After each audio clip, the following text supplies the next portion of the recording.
Okay, pag-uusapan natin ngayon itong Vivo V29e at marami sa inyo yung talagang nag-iisip kung talaga bang sulit yung phone na to at hindi ko kayo masisi kasi una sa lahat, naka Snapdragon 695 5G pa yung chipset ng phone na to. So, okay pa rin ba siya ngayong 2023? Pangalawa, yung kanyang battery ay less than 5,000 milliamp hour yung capacity. So, okay kaya yung kanyang battery performance? Matagal kaya siya malobat? Mabilis kayo i-charge yung phone na to, maganda kayong camera performance, lahat yan, sasagutin natin sa video na to. So, samahan nyo ako, unbox muna natin. Okay, so ito yung box ng ating V29e. Kagaya pa rin ng ibang mga V-series ng Vivo, kulay gray pa din. Tapos meron tayong bilog dito sa gitna, manifesting yung aura light na makikita natin sa kanyang camera module mamaya or camera setup. Tapos meron tayong 5G na text dito. So, tanggalin muna natin yung plastic. Tapos yung nanditong variant sa atin guys, ayan makikita nyo naman ay 12 to 56 GB na forest black. So ito yung first time na makakita ko ng ganitong colorway sa isang Vivo phone. Okay, open natin. Okay, so yung V29e agad yung makikita natin. So tanggalin natin agad sa kanyang balot.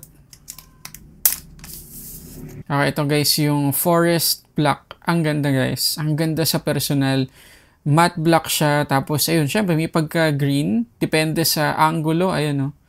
Diba? Mas nagiging pronounce yung green kapag nakatagilid siya. Tapos, magiging dark or almost black yung kulay niya. Ayan, no. Depende sa tama ng ilaw. Okay, so tabi muna natin to. Tingnan pa natin ibang laman ng box.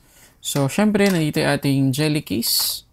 Ayan. Meron namang added protection dito sa kanyang camera module. Tapos, nandito yung ating mga documentations, user manual, at yung ating warranty card. Ito yung kanyang charging brick na USB-A, yung port, 44 watts na Vivo Flash Charge. Tapos, yung ating cable na USB-A to USB-C. At syempre, pinakahuli yung ating SIM ejector pin.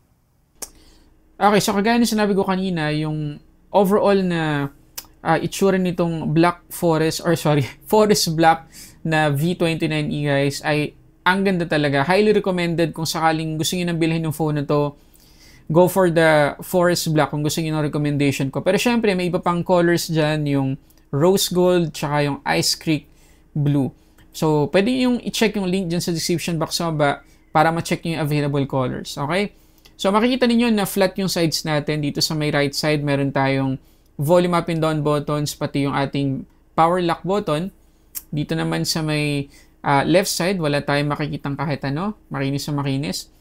Dito naman sa may taas, yung ating secondary microphone.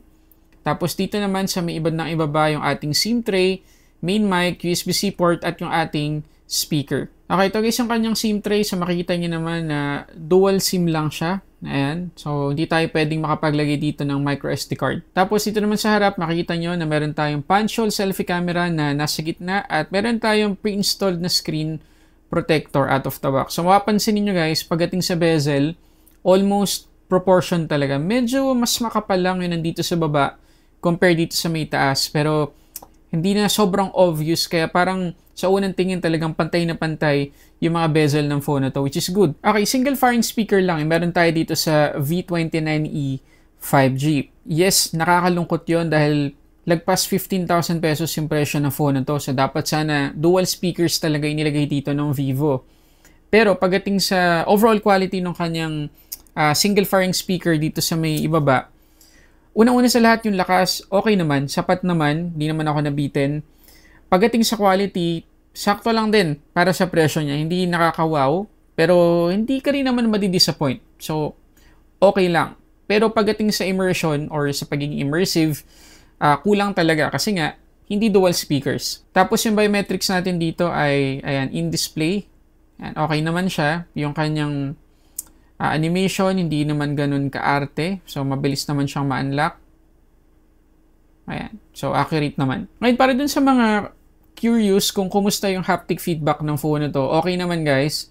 By default, naka-off. Nung una, inakala ko na hindi maganda yung quality kasi naka-off by default. Pero nung inon ko, okay naman pala. So, goods naman. O nga pala guys, munti ko na makalimutan, kapag pinuntahan natin yung settings, tapos sounds and vibration, meron kayong makikita rito ang audio booster. Ayan, no? So, kapag in-enable nyo yan, yung kanyang max volume aabot ng 150%. So, isa pa yun sa mga reason kung bakit sinabi ko kanina na talagang hindi ako nabitin pagdating sa max volume ng phone na to. Ngayon, pagdating naman sa display, naka 6.67 inches AMOLED 120Hz tayo dito guys, na Full HD Plus resolution at 395 yung PPI. Pagdating sa color reproduction guys, kita nyo naman obvious na obvious. Maganda. For the most part, talagang accurate naman at mag-e-enjoy talaga tayo pagdating sa media consumption. Pero tingnan muna natin kung okay to or pwede tong mag-play ng mga HD content sa mga streaming services. Dito sa DRM info, makikita ninyo na yung kanyang Wi-Fi security level 1. Pero check na rin natin yung mismong Netflix application. Okay, makikita nyo guys dito sa kanyang maximum playback resolution na hindi lang HD content kundi full HD yung mape-play natin dito. Pagdating naman sa settings ng kanyang refresh rate, meron tayong smart switch or yung auto. From 120, bababa siya to 60 Hz. Mamaya check natin yan. Meron din tayong 60 or 120 Hz. So, check natin yung behavior. Okay, so, naka-auto tayo ngayon guys at makikita ninyo dyan sa may taas na naka 120 Hz tayo. Pero kapag binitawan na natin yung display, makikita nyo na bababa siya to 60 Hz. So, nakakatipid naman tayo sa battery. Good news din kasi pwede nating matimpla yung kulay kung hindi man natin magustuhan yung default. So, yung standard, ito yun, yung nakita nyo kanina pa.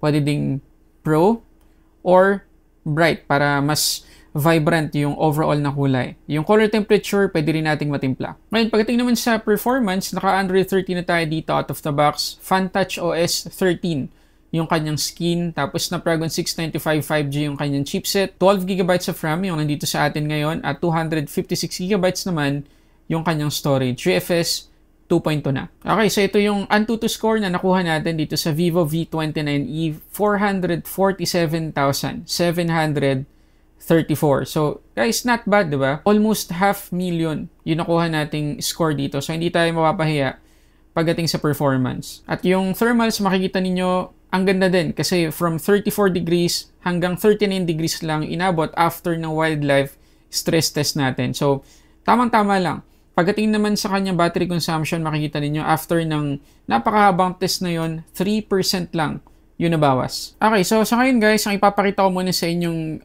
game test ay itong Asphalt 9. Magagawa tayo ng separate na video para sa gaming test. Mas maraming games tayong iti-test maliban dito syempre sa Asphalt 9.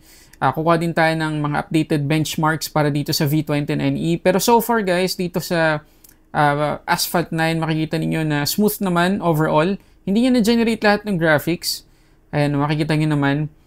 Pero enough naman yung kanyang smoothness para ma-enjoy natin ang buong gameplay. Okay, so pag-usapan natin yung kanyang camera. Meron tayo dito ang 64 megapixels na main shooter na merong OIS or Optical Image Stabilization at 8 megapixels na ultra-wide camera. Yung kanyang selfie camera naman, 50 megapixels. So, tingnan muna natin yung mga sample photos tsaka videos kuha dito sa V29e.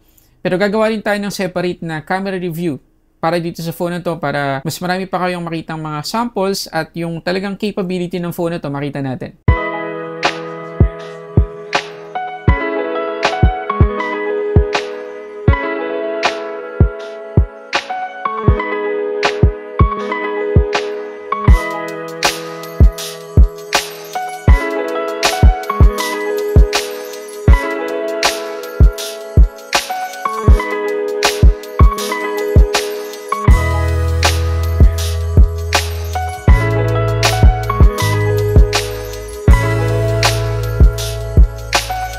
Okay, so dun tayo sa battery performance. So, kagaya na sinabi ko sa intro ng video na to, less than 5,000 mAh yung capacity ng phone na to. 4,800 mAh lang. Tapos capable sa 44 watts na fast charging. Pero tingnan muna natin yung SOT na nakuha ko dito. Tingnan nyo naman guys.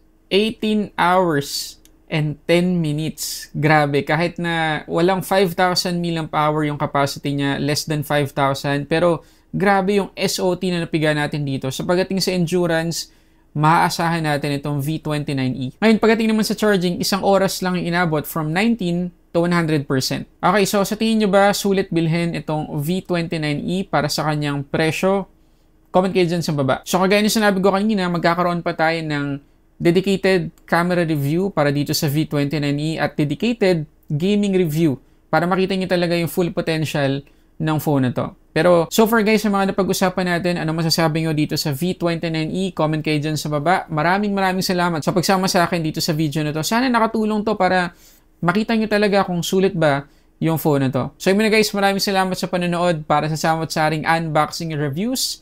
This is Sulit Tech Reviews.